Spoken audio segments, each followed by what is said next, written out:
Hey, everybody, welcome back to Rushing the Field Emergency Podcast Edition. He's Joshua Perry. I'm Nicole Auerbach, and we're here to break down, finally, the sanctions from the NCAA related to Michigan's advanced scouting scheme, aka the Connor Stalions scandal. Before we give you our takes on it, a quick rundown if anyone hasn't seen all of the penalties listed out. There's a piece of this that is related to recruiting violations. We're going to focus on everything related to Connor Stalions. 4 years of probation for Michigan, and then significant financial penalties. So there's a $50,000 fine plus 10% of the budget for the football program, and then a fine equivalent to the loss of postseason competition revenue sharing associated with the 2025 and 2026 season. So again, 2 years of postseason revenue. We're estimating this, and one of my sources at Michigan confirmed to say, like, it's okay to say maybe $20 million. That's what we're talking about. Significant fine, way more than the previous record, which was Tennessee, which was an $8 million fine for NCAA violations. Reduction in football official visits, and then recruiting communications, again, tied to some other rules that were violated.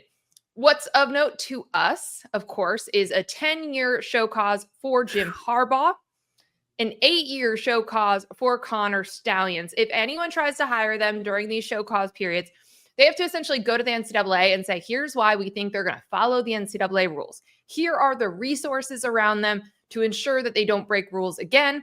And if you hired Stalions or Harbaugh, they will also be suspended for a full season for the first time. So that's trying to deter people from hiring people who have broken rules. Now, we don't expect Jim Harbaugh to come back to college anyway. He won his national championship for his alma mater. He's good in the NFL.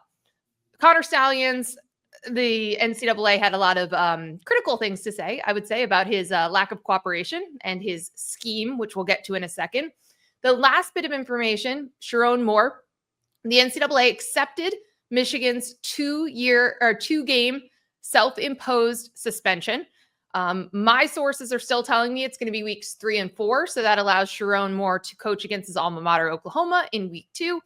And the NCAA added a 3rd game for his suspension, which will be the start of the 2026 season. So yes, it's very weird if it ends up being weeks 3 and 4 of this year and then week 1 of next year. I don't know how we got there, but that's what it's looking like right now for Sharon Moore. Joshua, 2 big takeaways. No postseason ban for Michigan and no wins vacated from the national championship season or the seasons before. So ultimately, to me, this reads as Michigan is getting penalized for Connor Stalions' cheating scheme with a pretty hefty financial fine. Yeah, that's basically what it comes down to. And it was interesting reading parts of what the NCAA put out there in their report because the suggestion would have been for a multi-year postseason ban. And in the past, we had seen that. I played on a team that had a postseason ban for something that I was not a part of. And so I know what that feels like. I know how much it can hurt a program. We went undefeated that year, probably would have played in a national championship game. So I get what they're trying to do here, but it also feels like in this day and age, $20 million, not a small amount of money, but schools are so comfortable asking their boosters for money all the time to fill in cracks and gaps.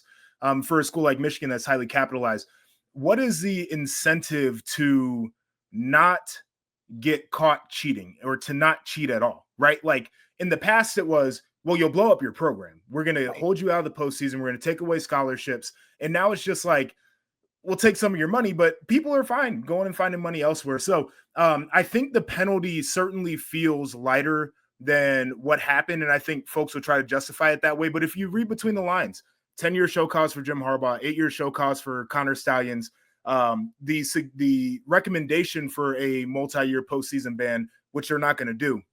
This was a huge deal. Like people, this was not something that was light, but in the changing times here, I understand how you get to the point where you say all those guys who are in the locker room right now, we're not going to make them suffer because of what happened a couple years ago. And that's been a huge piece of criticism of NCAA punishments over the years is that they would take so long to be litigated out. And then you would be punishing players who had absolutely nothing to deal with it, coaching staffs that had absolutely nothing to deal with it. So that's why this has shifted towards more individual show causes for like the adults in the room who should know better and who should know that they need to follow the rules.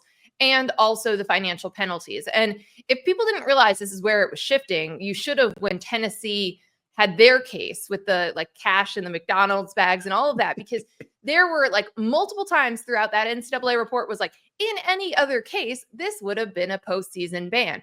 You had that language in the Michigan case as well. Like they're like, listen, repeat offender, aggravating circumstances, like this would be a postseason ban, but we did not want to punish the players on this team, especially for actions of people who aren't even in the program anymore. So honestly, it kind of benefited Michigan that like half the staff and everybody left for the NFL right after this case. There were elements of like, again, Connor Stalions not participating, like not at all, being difficult, not admitting to his own behavior when the NCAA had proof about different things. A phone in a pond. He did. That's how he got rid of some of his evidence. He threw his phone in the pond, which was a rumor, by the way, at the time. And now that it's fun that we know that now.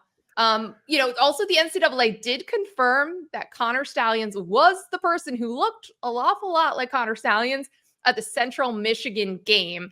Remember, we saw him on the sidelines. He was wearing CMU gear. They said that he attended that game in part to decipher the signs of Michigan State, but also to help CMU with their play calling. There was a lot of overlap on former Michigan staffs. But man, we spent a lot of time looking at that screenshot, didn't we, Joshua?